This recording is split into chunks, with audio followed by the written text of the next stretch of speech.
Assalamualaikum warahmatullahi wabarakatuh. Halo, nama saya Meliana Safitri dari S43K dengan NPM 202043501356. Saya akan menjelaskan tentang konkurensi dan recovery control.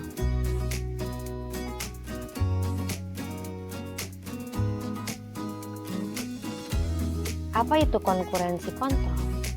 Konkurensi kontrol adalah proses peraturan operasi-operasi dalam banyak transaksi yang berjalan secara simultan pada database tanpa mengganggu operasi pada transaksi lainnya sehingga dapat menghasilkan data yang konsisten. Nah, mengapa transaksi yang konkuren banyak dipilih dibanding transaksi secara serial? Ada dua alasan. Yang pertama, idle time, waktu menganggurnya lebih kecil dengan dua aktivitas yang terbagi, yaitu aktivitas input-output seperti pengaksesan disk, penulisan ke monitor. Yang kedua, aktivitas CPU seperti proses perhitungan dan perbandingan. Lalu alasan kedua, response time, waktu tanggapnya lebih baik. Maka dari itu, transaksi konkuren banyak dipilih dibandingkan transaksi secara serial. Lalu apa sih masalah yang terjadi dalam konkurensi? Ada 3 masalah umum yang sering terjadi dalam konkurensi. Yang pertama, loss update, hilangnya data yang diupdate. Yang kedua, uncommitted dependency atau delete, ketergantungan yang tidak sukses atau modifikasi sementara. Dan yang terakhir, inconsistent analisis yang tidak konsisten. Loss update itu apa sih? Loss update itu biasanya timbul jika dua transaksi mengakses item database yang sama dapat mengakibatkan nilai dari database tersebut menjadi tidak benar.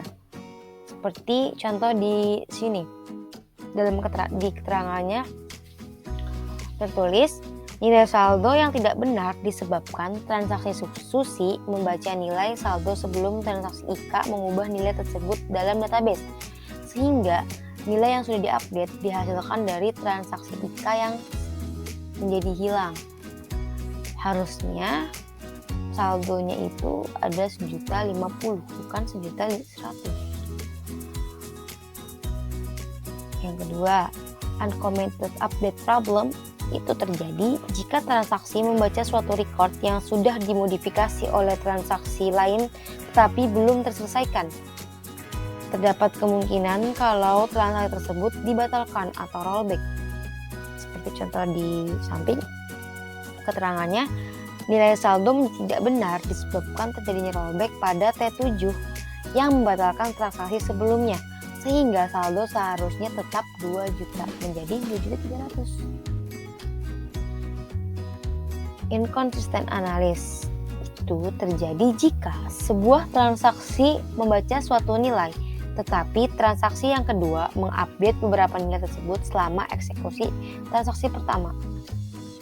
Seperti keterangan di bawah ini, seperti contohnya, transaksi A menjumlahkan nilai 1, 2, dan 3, tapi transaksi B melakukan perhitungan nilai 1 tambah 10, nilai 3 minus 10. Nah, akan tetapi ada teknik-teknik yang mengatasi konkurensi kontrol. Yang pertama, metode locking. Locking adalah sebuah prosedur yang digunakan untuk mengendalikan akses bersama ke data ketika sebuah transaksi sedang mengakses database. Sebuah log tersebut mungkin menolak akses ke transaksi lain untuk mencegah hasil yang salah. Yang kedua, timestamp, suatu identitas unik yang dibuat oleh DBMS yang menunjukkan adanya waktu starting yang relatif dari sebuah transaksi.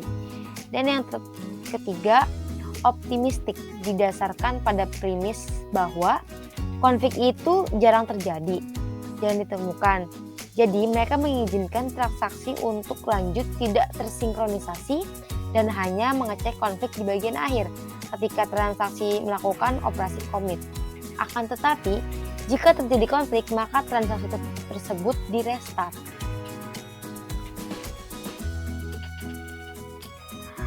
Pada metode locking ada Kunci yang digunakan ada dua, yaitu share lock sama executive lock.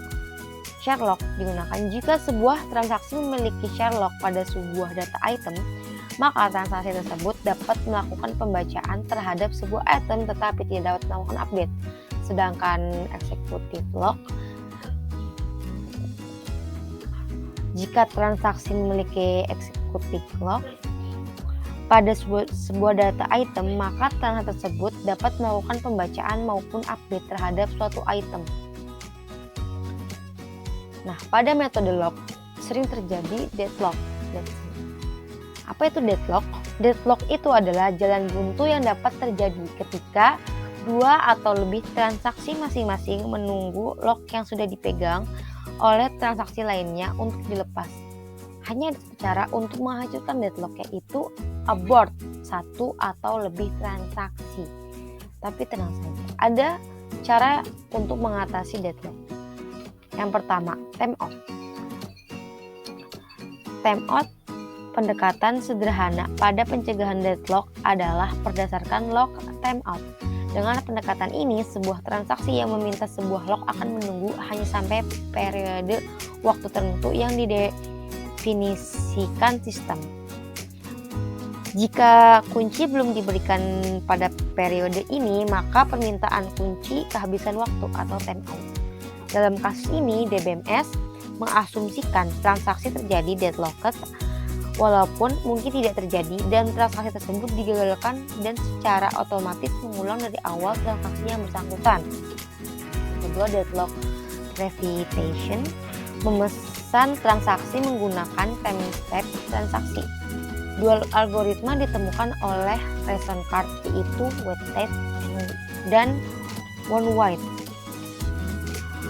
Waited memungkinkan hanya transaksi lama menunggu transaksi baru. Selain itu, transaksi digagalkan atau die dan diulang dengan timestamp yang sama. One-wide memungkinkan hanya transaksi baru yang menunggu transaksi lama. Jika transaksi lama meminta kunci yang dimiliki oleh transaksi baru, maka transaksi baru akan digagalkan. Lalu, deadlock detection. Deadlock detection biasanya ditangani oleh konstruksi wait for grab atau WFG yang menunjukkan ketergantungan transaksi, yaitu transaksi TI tergantung pada TJ. Jika transaksi TJ memegang lock pada sebuah item data yang ditunggu oleh TI. Apa itu WFG? WFG merupakan graf berarah direct graph G sama dengan N, E yang dapat dibentuk dengan cara: satu, buatlah node untuk setiap transaksi. Yang kedua, buat edge berarah TI ke TJ jika TI menunggu kunci untuk item yang sedang dikunci oleh TJ. Deadlock ini terjadi dan hanya terjadi jika WFG melakukan siklus. Lalu, apa itu recovery control? Recovery control adalah suatu proses penyimpanan kembali basis data pada keadaan yang benar sebelum terjadi kegagalan, failure. Oke, materi kita selesai. Sekian dari saya. Terima kasih dan sampai jumpa.